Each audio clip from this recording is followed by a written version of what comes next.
Di jantung peradaban yang bercahaya, ketika Eropa masih terlelap dalam abad kegelapan, dunia Islam bersinar terang bagai mercusuar ilmu pengetahuan. Dari Samarkand hingga Cordoba, para sarjana Muslim tak henti menyelami misteri alam semesta. Mereka bukan hanya penjaga warisan kuno, melainkan juga pionir yang membuka cakrawala baru, merajut benang-benang kebijaksanaan dengan sulaman inovasi.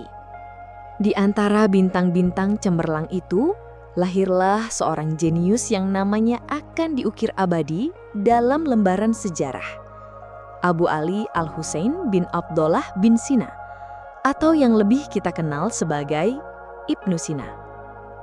Pangeran para dokter, filsuf agung, sosok yang mengubah cara dunia memahami tubuh manusia dan pengobatan. Ia lahir pada tahun 980 Masehi di Afshana, sebuah desa kecil dekat Bukhara, wilayah yang kini kita kenal sebagai Uzbekistan. Sejak kecil, Ibnu Sina adalah anugerah. Otaknya bagai spons yang tak pernah puas menyerap ilmu. Putraku, Husain, ia baru 10 tahun, namun hafal seluruh Al-Quran. Gurunya berkata, ia lebih cepat memahami dari siapapun yang pernah diajar. Bahkan di usia yang masih sangat muda, ia sudah melampaui guru-gurunya. Ibnu Sina, kau sudah menguasai aljabar dan geometri Euclid, bahkan metafisika Aristoteles. Ini sungguh luar biasa. Aku tak punya lagi yang bisa aku ajarkan padamu. Saya hanya bertanya, Tuan, mengapa benda jatuh? Bagaimana bintang bergerak? Ada banyak sekali hal yang ingin saya ketahui. Rasa haus akan ilmu ini membawanya ke perpustakaan-perpustakaan besar, ke diskusi-diskusi filsafat yang rumit, dan yang terpenting, ke dunia kedokteran.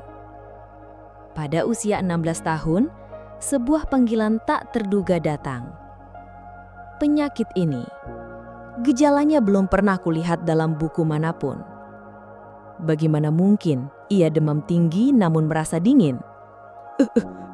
Dokter, saya merasa tidak akan selamat. Seorang pasien penting jatuh sakit dengan penyakit misterius. Para dokter terkemuka di Bukhara tak mampu menemukan obatnya. Ibnu Sina yang masih remaja dipanggil karena reputasinya yang mulai dikenal. Dengan ketelitian luar biasa, ia memeriksa, menganalisis, dan akhirnya memberikan diagnosis. Ini bukan demam biasa. Ada sumbatan di saluran pencernaan yang menyebabkan racun menyebar. Kita harus. Dan ajaibnya, diagnosisnya tepat. Pengobatannya berhasil. Pasien itu pulih. Sejak saat itu, di usia 17 tahun, Ibnu Sina resmi menjadi seorang dokter yang diakui. Namun jalan hidup Ibnu Sina tidak selalu mulus. Pergolakan politik di wilayah tempat ia tinggal seringkali memaksanya berpindah dari satu kota ke kota lain. Ia pernah menjadi tabib istana, penasehat raja, bahkan seorang wazir. Dalam setiap peran, ia tak pernah berhenti belajar dan menulis. Bagaimana menjelaskan aliran darah? Bagaimana organ-organ ini saling berinteraksi? Aku harus menyusunnya dengan sistematis agar generasi mendatang dapat mempelajarinya dengan mudah. Karyanya yang paling monumental adalah Al-Qanun fil Atib, atau lebih dikenal sebagai The Canon of Medicine. Ini bukanlah sekadar buku, melainkan sebuah ensiklopedi medis komprehensif yang merangkum seluruh pengetahuan medis dari zaman Yunani kuno hingga penemuan-penemuan Islam terbaru. Dalam Al-Qanun, Ibnu Sina membahas anatomi, fisiologi, farmakologi, dan pengobatan berbagai penyakit dengan detail yang belum pernah ada sebelumnya. Ia adalah orang pertama yang menyatakan bahwa TBC atau tuberkulosis adalah penyakit menular, menjelaskan perbedaan antara pleurisi atau radang selaput paru-paru dan abses paru-paru, menemukan bahwa penyakit menular dapat menyebar melalui air dan tanah, mengembangkan konsep karantina untuk mencegah penyebaran wabah, menjelaskan pentingnya pengaruh psikologis dalam pengobatan, sebuah konsep yang jauh melampaui zamannya.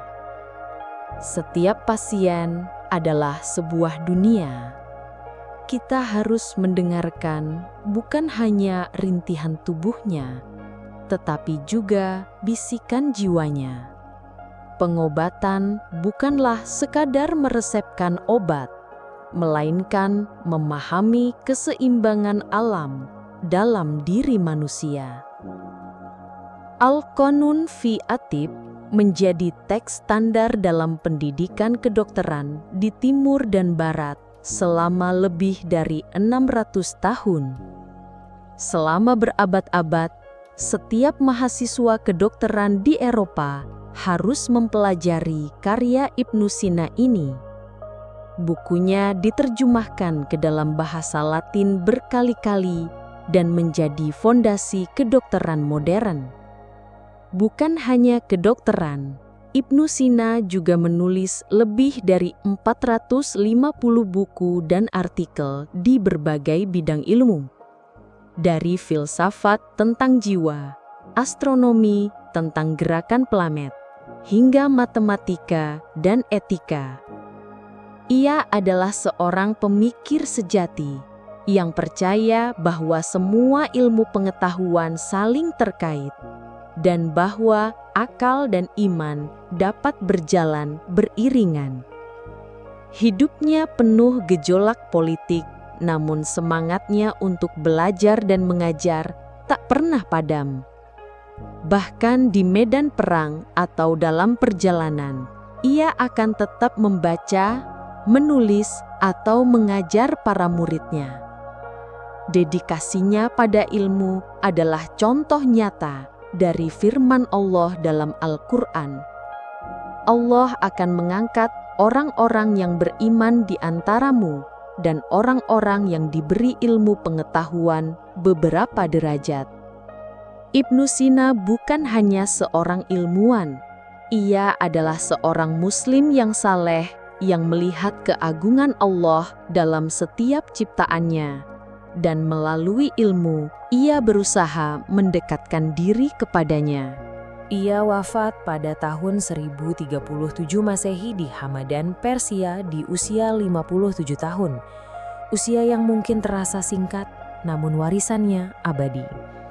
Ia meninggalkan warisan yang tak ternilai, tidak hanya bagi dunia Islam, tetapi bagi seluruh umat manusia.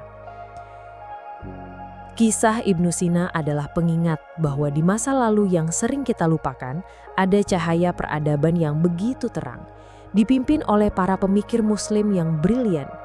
Mereka adalah inspirasi bagi kita semua untuk terus belajar, meneliti, dan memberikan manfaat bagi sesama, dengan keyakinan bahwa ilmu adalah jalan menuju kebenaran dan kemajuan.